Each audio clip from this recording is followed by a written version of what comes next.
आपके इसी बंगाल में अमित शाह जी आए, उन्होंने रोड शो किया है, उनके नाक पे मास्क तक नहीं था, मास्क तक नहीं था, और बेचारे जबरदस्ती करोड़ों रुपया देके अमिताभ बच्चन से कोरोना का प्रचार करवाया जा रहा है। और जो प्रचार कर रहा है वो भी लीलावती हॉस्पिटल में 14 दिन कोरोना में मरीज बन के रहा है।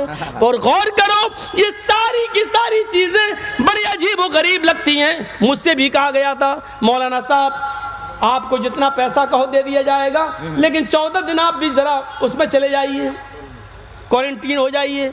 हमने कहा क्यों? कहा हम ये कहेंगे इतने बड़े बड़े मौलाना भी लोग देखो अपने आप को क्वारंटीन कर रहे हैं। मैंने कहा जब हुआ नहीं तो हम चले क्यों जाएं? कहने लगे ऐसे ही चले जाओ। हमने कहा मेरे भाइयों गौर करो, न होने वाला हो तब भी हो जाए, कोरोना है नहीं फिर भी पैसे देने की डिमांड आ रही, ले लो लेकिन चले जाओ। अरे मुझे क्या पागल कुत्ते ने काटा जो हम चले जाएं? हम क्यों जाएं? नहीं गए। कोरोना मेरे भाइयों कितना पहले आया, लेकिन इसका पूरा का पूरा इसका जो है खमियाजा जमात को भुगतना पड़ा, तबलीगी जमात को और मौलाना साद को।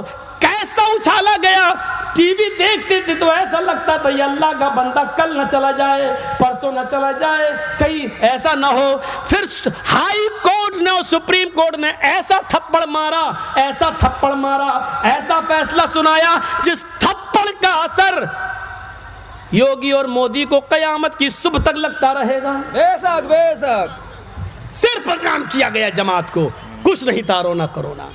कैसा बदनाम हिंदू मुसलमान कैसे किया गया, किस तरीके से करने की चालें चली गई।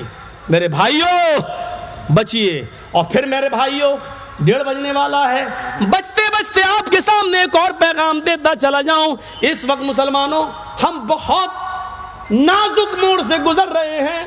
मौलवी जर्जीस तकरीर करता है कलियाचक मौज़मपुर में NRC और CA के खिलाफ, और मुकदमा दर्ज होता है इटावा में मेरे ऊपर। गौर कीजिए, इटावा में मेरे ऊपर। इन सूरत हाल में आप अंदाजा लगा सकते हैं, वो जानते हैं कि कलियाचक में बोला है तो कलियाचक में तो मुकदमा होगा नहीं, क्योंकि बंगाल है और बंगाल में मुकदमा होगा ही नहीं। तो मुकदमा कहाँ हुआ? इटावा में।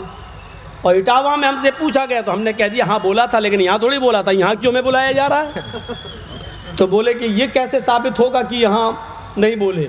हमने कहा ये पुलिस साबित करे कि हम यहाँ बोले। हम कहाँ बोले इटावा में?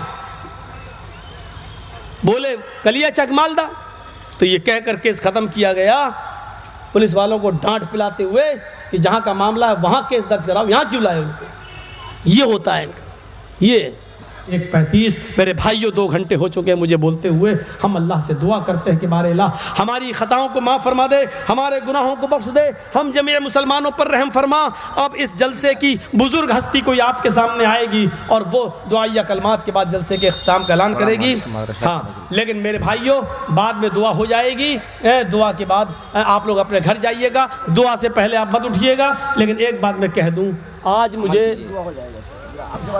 मुझे सिर्फ ये देखना है कि इतने दिनों से आप मुझे बुला रहे हैं, आपको मुझसे कितनी मोहब्बत है। बेशक बेशक बेशक। और इस मोहब्बत का अंदाज़ा मुझे तब लगेगा, ये कैमरे अब हटा लो, इस मदरसे के लिए जो चल रहा है और लॉकडाउन में अभी असातिज़ा की तनख्वाहें भी नहीं दी जा सकी हैं, इस मदरसे के लिए आप मेरे हाथ में क्या देते हैं आप लाइए। आपकी मोहब्बतों का अंदाज़ा आज मैं लगाऊंगा कि आपको मुझसे कितनी मोहब्बत है। गाड़ियाँ तो भर भर के ले आते हो, चले आते हो, लेकिन मेरे हाथ में इस मदरसे के लिए क्या देते हो? आइए, मैं 10 मिनट स्टेज पर आगे आ रहा हूँ, आप मेरे हाथ में लाइए, मुसाफा करिए, मदरसे के लिए कुछ दीजिए। अल्लाह ताला आपको इसका पूरा अजर अज़ीम अता फरमाएगा।